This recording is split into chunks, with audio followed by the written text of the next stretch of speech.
ፋኖ ሚኪያስ ይባላል።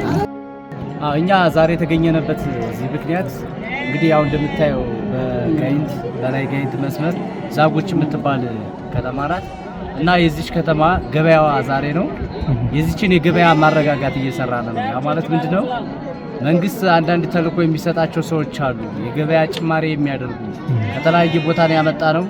ስለዚህ ሊያዋጣና አይችልም በማለት በርካታ የገበያ ማሽቆልቆል እያመጣ ስለሆነ ይህን የገበያ ስራ የማረጋጋት ስራ እየሰራ ነው። ያው እንደምታዩት ማህበረሰቡ በአንድም በሌላ መልኩ መጎዳት ስለሌለበት ገበያዎች ወጥ በሆነ ስራ ለምሳሌ ጤፍ የተለያዩ ልጅ ከዚህ ወደ የተለያየ ቦታ ይሄዳሉ።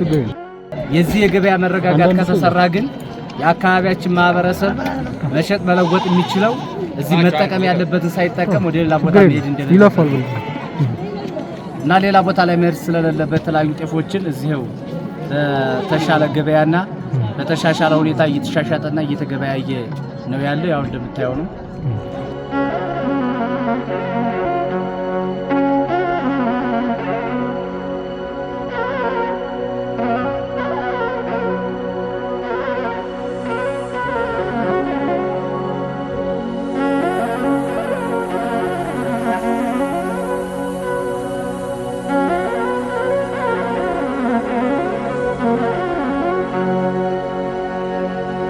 ከዚህ በተጨማሪ እንደው የጸጥታ ሁኔታ በተለይ እጅ ከፈንጅ በስርቆት ወንጀል ተሰማርተው ሊሆን ይችላል፣ ባለመግባባት የሚነሱ ግጭቶች ሊሆኑ ይችላሉ። እነሱም በምን መልኩ ነው እናንተ የምትፈቷቸው? ከመቆጣጠር አኳያስ ምንስ እየሰራችሁ ነው? እንደው እግረ መንገድ እንድታነሳልኝ። እሺ፣ በጣም ጥሩ። እነኚህ አንዳንድ ግጭቶች ይከሰታሉ። አሁን ላይ ባለው ሁኔታ ስርዓት ይዞ ነው ያለው። ምክንያቱም ምንድነው ቆራጠኝነት የሆነ እርምጃ በባለፈው ሰዓት የተወሰደበት የነበረ አጋጣሚ ነው የነበረው። ለምሳሌ አንድ ሌባ ከተባለ መጀመሪያ ላይ ወደ ማጣራት ደረጃ ደርሳለን። አጣሪ ኮሚቴ ራሱን የቻለ እንደ ፖሊሲንግ ኦፊሰር እያለ ብልጽግና እንደሚጠራው ራሱን የቻለ የተዋቀረ ሰው አለና ከዚህ ያለው አባል ይዞት ይሄዳል። ከዛ ከተዋቀረና ማንነቱ ከተገለጠ በኋላ ያለ ሰውዬ ሰላማዊ ሰው ከሆነ ተጣርቶ ይመለሳል። የሆነ ችግር ከፈጠረ ደግሞ ህጋዊ እርምጃ ይወሰድበታል። ከምክር ጀምሮ እስከ እርምጃ ድረስ ገብተናል። አሁን ላይ ባለው ሁኔታ የሆነ የቀጠፈ እንትን ያለ ከተገኘ ደግሞ የሰረቀውን ንብረት በማሸከም ገበያ እናዞራለን።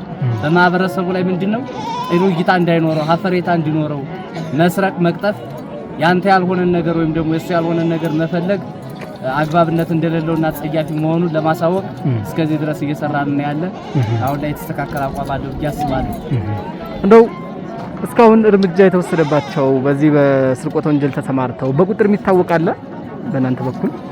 አዎ፣ በቅርብ ሰዓት ለምሳሌ መግለጽ ይቻላል 2-3 ሰዎች ለማዝ ሞክረናል። እነሱም ተጣርቶ ማንነታቸው ነፃ የተባሉም አሉ፣ በትክክል የተገኘባቸው አሉ። ገበያውን በማዞር ማህበረሰቡ ራሱ የፈረደባቸው ከዚህ በኋላ ዘረፋ ስርቆት ቢባል ትክክለኛ ወደኛ መጥቶ እጅግ የሚያምርና የተዋበ ፍትህ እንደሚሰጣቸው ማህበረሰቡ አምኖበታል።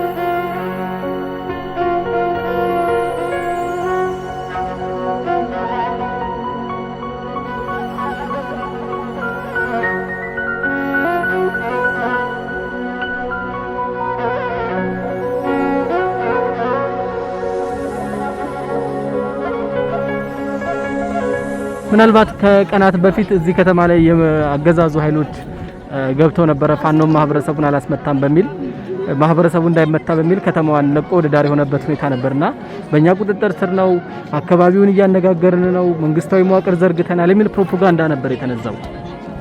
ልክ ነው ወንድሜ። እንግዲህ ያገዛዙ ለመንጣት ሞክሮ ነበረ።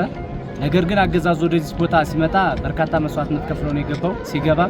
ሲቀጥልም ዙሪያዋን የነበሩ ከዚህ ያሉ ሻለቃዎች ለምሳሌ እንደነ ሻለቃ ክንድዬ፣ ሻለቃ አስኪዶም፣ ሻለቃ ተስፋዬ ዙሪያውን በማዝ ሻለቃ ተስፋዬ፣ ሻለቃ ቄሴ የነሱ ኃይል ዙሪያውን በመያዝ የትም መሄድ እንደሌለበትና ንቅርቅ እንደማይል ዙሪያውን ሲያጥሩበት 72 ሰዓት እንኳን መቆየት አቅቶት ነው ወዲያው ፎርቶ የወጣው።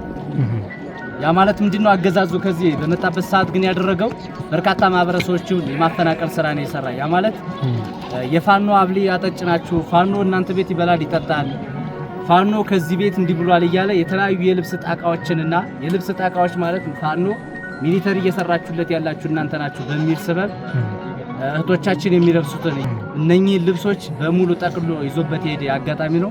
ሱቆችን በርከት ያሉ ሱቆችን ከየት እየዘረፍክ ነው እንጂ አንተ ምን ያክል ካፒታል ኑሮ ነው በሚል ስበብ ይዞበት ሄደ አጋጣሚ ነው ያለ እና አገዛዙ እጅግ የሚያሳዝንና በጣም ተልካሻ የሆነ ስራ ነው ሰርቶ ሄደው ከዚህ ቦታ ላይ አሁን ላይ ባለው ሁኔታ ፋኖ እንደገባ ሁሉ ነገር ማረጋገጥ ችሏል። ያ ማለት ምንድነው ማረጋጋት የቻለው በመከላከያ ከወጣ በኋላ አንዳንድ ሌቦች ሰርጎ ገብተው ያልሆነ ስራ እንዳይሰሩ እኛ ቀጥታ እንድመጣ ለምንድን ያደረግነው ማህበረሰቡን የማረጋጋት ስራና የፓትሮል ስራ ነው የሰራነው። ሌትም ቀንም ይሄን አይነት እንቅስቃሴ ነው እያደረግን ያለ። አሁን ላይ ባለው ህዝባችን ይኸው እንደምታየው ገበያ ላይ ፈታ ብሎ ነው ወጥቶ ያለው። መልሶ ወደ መረጋጋቱ መጥቶ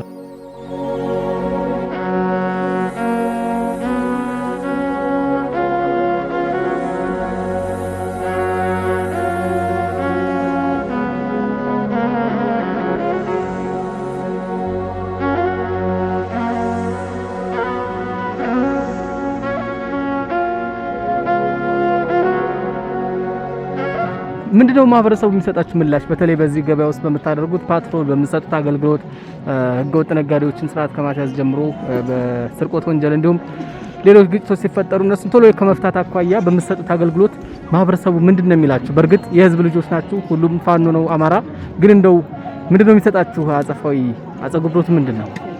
እሺ እንግዲህ ማህበረሰባችን እያለና ያለ እጅግ ካብራካቸው መውጣታችንም እዛው እያስመሰከርን ያለ ነው። ምንድነው የተለያዩ ተልኮች እዚህ አሉ። ለምሳሌ እንደምታየው ሰራዊታችን እዚህ ነው ያለ። አንዳንድ ችግሮች ሲፈጸሙ አንደኛ ተልኳችን እዚሁ ቅርብ ቦታም ስለሆነ የማስፈጸም አቅም አለን። ሁለተኛ ምንድነው ማህበረሰባችንና እኛ ጎን በጎን እስከሆነ ድረስ ምንም መረጃ እዚህ ሰርጎ ገቦችም ሊገቡ እንደማይችሉ የጸጥታ ሁኔታዎችም እነዚህ አጭበርባሪ ነጋዴ የሚባሉትም በአግባቡ እንደሚገበዩ ምክንያቱም ዲክታተርነትን ቆም ብለህ ስታስበው በዛ አይነት መንገድም ስለዋል። እጅግ አድርጌ ነው የማመሰግነው። ድል እናንተ ይሁን። እሺ አመሰግናለሁ ወንድሜዋ። ዲላ ማራፋ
ምን ይላል ሕዝቡማ አሻፈረኝ እምቢ ብሏል ሕዝቡም ምን ይላል ሕዝቡማ ተቆጥቶ በቃኝ ብሏል ሕዝቡም ምን ይላል ሕዝቡማ ነፃነቱን ይፈልጋል ሕዝቡም ምን ይላል ሕዝቡማ አሻፈረኝ እምቢ ብሏል ሕዝቡም ምን ይላል ሕዝቡማ ተቆጥቶ በቃኝ ብሏል ሕዝቡም ምን ይላል ሕዝቡማ ነፃነቱን ይፈልጋል ሕዝቡም ምን ይላል ሕዝቡማ አሻፈረኝ እምቢ ብሏል ሕዝቡም ምን ይላል ሕዝቡማ ተቆጥቶ በቃኝ ብሏል ሕዝቡም ምን ይላል